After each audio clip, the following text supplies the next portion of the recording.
Hai guys, perkenalin, nama aku Rafael William. Aku dari Ilmu Komunikasi Untak Surabaya. Kali ini aku pengen bikin vlog tentang sebuah pembahasan tentang jurnalis. Aku pengen tanya sih, kalian tahu jurnalis gak sih? Kalau nggak tahu, oke, aku kasih tahu ya.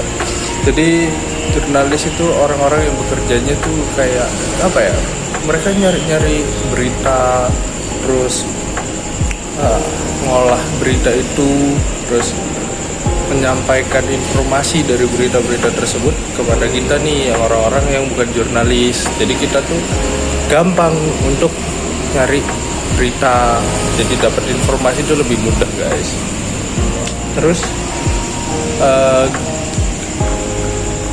kalian pasti pernah bertanya-tanya nggak sih, yang kalian tahu tentang jurnalis, apa sih fungsinya jurnalis untuk masyarakat gitu. Jadi fungsi jurnalis itu sebenarnya simpel sih, cuman buat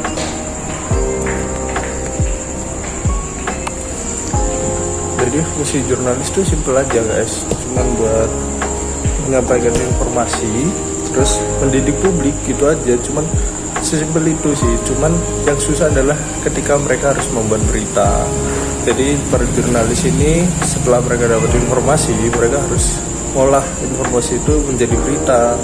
Nah, mungkin kesusahan para jurnalis mungkin di situ ya, karena apa ya, aku juga sama-sama baru belajar, jadi ya itulah. Jadi sorry kalau kurang menarik mungkin. Terus apa ya, jurnalis ini juga selain mengedukasi, dia juga mengawasi pemerintahan loh. Jadi mereka tuh mengawasi pemerintahan untuk memastikan bahwa kebijakan yang dikeluarin pemerintah itu adil dan transparan. Jadi ya kalian tahu dong, pemerintah kan mungkin bukan, kita tidak pengen apa ya, dalam tanda kutip nih ya, kita kan tidak pengen pemerintah kita tidak transparan kepada masyarakatnya. Nah, fungsinya jurnalis adalah mengawasi itu. Jadi pemerintahan tuh jika punya kebijakan, mereka nggak menutup-nutupi, tapi tetap memberitahu kepada masyarakatnya. Nah, aku juga ada sih satu materi lagi, bukan satu materi, lebih tepatnya satu pembahasan tentang jurnalis dan demokrasi. Nah, di sini aku pengen bahas tentang jurnalis yang mendukung demokrasi. Nah, kenapa jurnalis menjaga demonstrasi? Karena jurnalis itu menjaga segala informasi atau kebijakan dari pemerintah itu transparan guys. Terus mereka memberikan suara kepada rakyat dan memastikan akses informasi yang diberikan ke masyarakat itu yang terbuka. Jadi apa ya,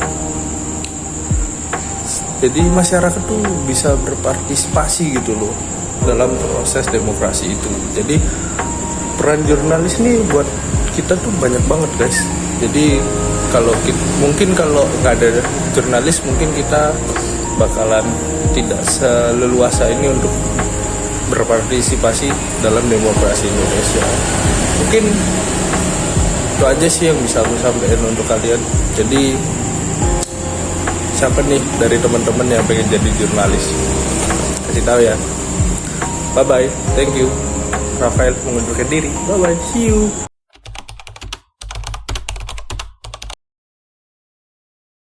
Hai, aku Ahmad Renat Furkan dari Universitas 17 Agustus, Prodi Ilmu Komunikasi, mata kuliah Sistem Komunikasi Indonesia dengan NIM 1152300217. Di sini saya akan menjelaskan bagaimana etika dan profesionalisme dalam jurnalis. Yang pertama, pentingnya kode etik jurnalistik. Kode etik jurnalistik adalah pedoman moral dan profesional yang harus dipatuhi oleh setiap jurnalis di Indonesia. Kode etik jurnalistik diatur oleh Dewan Pers dengan tujuan untuk menjaga kredibilitas media, melindungi hak masyarakat atas informasi yang benar, dan memastikan jurnalis jurnalisme berjalan secara adil, melindungi kepercayaan publik. Berita yang dihasilkan jurnalis harus dapat dipercaya sehingga masyarakat merasa aman mengandalkan media sebagai sumber informasi. Menjaga independensi, kode etik membantu jurnalis agar tidak terpengaruh oleh tekanan politik, ekonomi, dan kepentingan pribadi. Menghindari penyalahgunaan profesi. Tanpa kode etik, jurnalis dapat dengan mudah terjerumus pada pelanggaran seperti menyebarkan berita palsu atau melakukan fitnah. Yang selanjutnya, prinsip utama dalam etika jurnalistik. Independensi. Jurnalis harus bekerja tanpa pengaruh atau tekanan dari pihak manapun, baik pemerintah, korporasi, maupun individu. Mereka harus memastikan berita yang disampaikan tidak berpihak kepada kelompok tertentu. Contoh, seperti liputan berita politik yang tidak menunjukkan dukungan atau penolakan terhadap salah satu kandidat.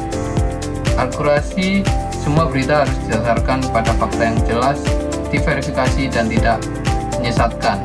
Jurnalis wajib menghindari penyebaran informasi yang tidak benar atau setengah benar. Contohnya, seperti melakukan wawancara langsung dengan narasumber untuk memastikan validitas informasi, bukan hanya mengandalkan opini atau rumor.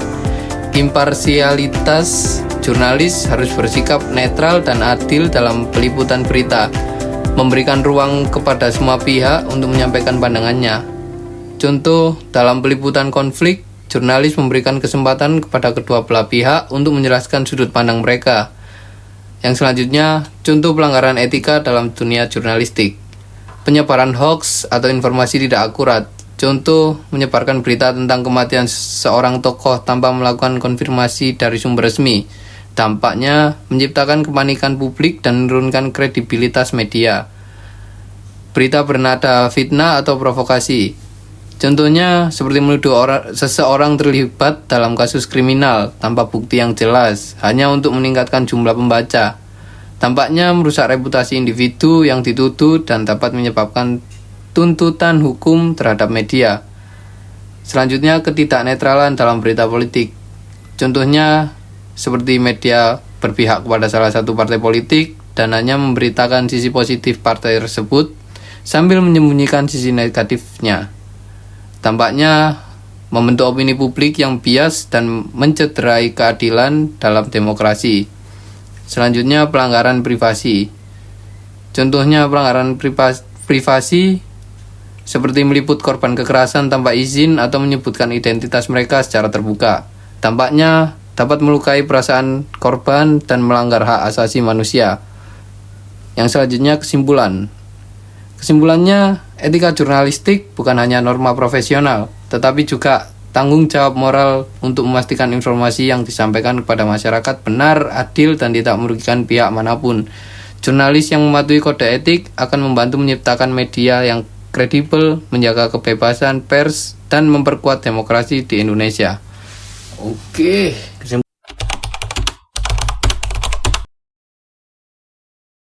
Assalamualaikum warahmatullahi wabarakatuh. Perkenalkan, nama saya Muhammad Fazari Mansyah. Saya dari Prodi Ilmu Komunikasi, Fakultas Ilmu Sosial dan Ilmu Politik di kampus Universitas 17 Agustus 1945 dengan NBI 11523000202. Di sini saya akan menjelaskan tentang transformasi media di Indonesia yang terjadi seiring dengan perkembangan teknologi dan meningkatnya penetrasi internet. Perkembangan pentingnya di sebelum ada era digital, di sini kita masuk ke dalam era cetak. Sebelum tahun 2000-an, surat kabar dan majalah mendominasi dunia jurnalisme, seperti halnya Kompas, Tempo, dan Republika, dimana dari yang saya sebutkan tadi itu menjadi rujukan utama bagi masyarakat dalam mendapatkan informasi. Terus dengan peralihan ke media digital ini, dengan hadirnya internet, platform media digital mulai berkembang, dan juga portal media seperti detik.com muncul sebagai pelopor berita online yang cepat dan terupdate. Dan juga di sini ada dampak dari transformasi tersebut. Yang pertama adalah kemudahan akses informasi, di mana media digital memungkinkan masyarakat mendapatkan berita kapan saja dan di mana saja. Dan yang kedua ada perubahan model bisnis. Banyak media cetak yang beralih ke model bisnis berbasis iklan digital dan langganan online. Yang ketiga ada persaingan dengan media sosial. Media digital menghadapi tantangan dari platform media sosial yang menjadi sumber informasi alternatif bagi masyarakat, meskipun seringkali tidak terverifikasi. Ada beberapa kasus yang terkait seperti krisis media cetak, penurunan oplah surat kabar akibat pergeseran ke media digital menyebabkan banyak media cetak gulung tikar, seperti Sinar Harapan dan Koran Tempo. Peningkatan disinformasi. Perkembangan media digital juga memunculkan ancaman baru berupa penyebaran hoax dan berita palsu. Ada beberapa dampak positif dan negatifnya transformasi tersebut. Yang positif adalah memperluas akses informasi dan membuka peluang untuk inovasi jurnalistik. Terus yang negatifnya ada media harus bersaing ketat untuk mempertahankan kredibilitas di tengah arus informasi yang cepat dan sering kali tidak terfilter. Dari berikut ini kesimpulannya adalah kasus-kasus penting dalam sejarah jurnalisme Indonesia menunjukkan bagaimana jurnalis telah menjadi aktor utama dalam pendukung perubahan sosial, politik, dan ekonomi. Dari reformasi 1998, liputan investigasi besar, hingga transformasi digital, jurnalis terus beradaptasi dan memberikan kontribusi penting untuk menjaga kebebasan pers, transparansi, dan demokrasi. Namun di era digital, tantangan baru seperti disinformasi dan persaingan dengan media sosial memerlukan upaya untuk menjaga profesionalisme dan integritas jurnalisme. Mungkin itu saja ya dari kelompok kami.